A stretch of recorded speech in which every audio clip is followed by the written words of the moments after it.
Good day everyone. So we are the reporters for the letter of inquiry.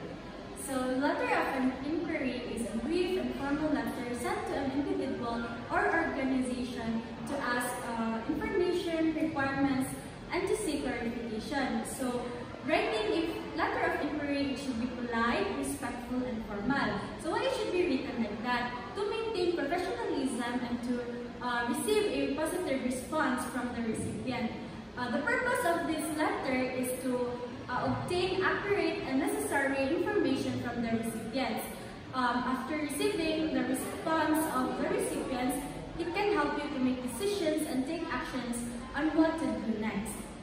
So the part of the letter of inquiry is the heading. So it is the sender's address. So it contains the name, the address, and the date where you wrote the letter. The second is the inside address.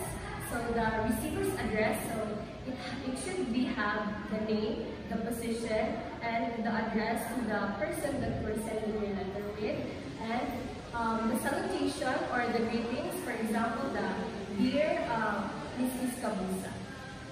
So after the salutation is we have the introduction, wherein you are going to introduce yourself and the purpose of inquiry. After the introduction, you have the body or the second paragraph.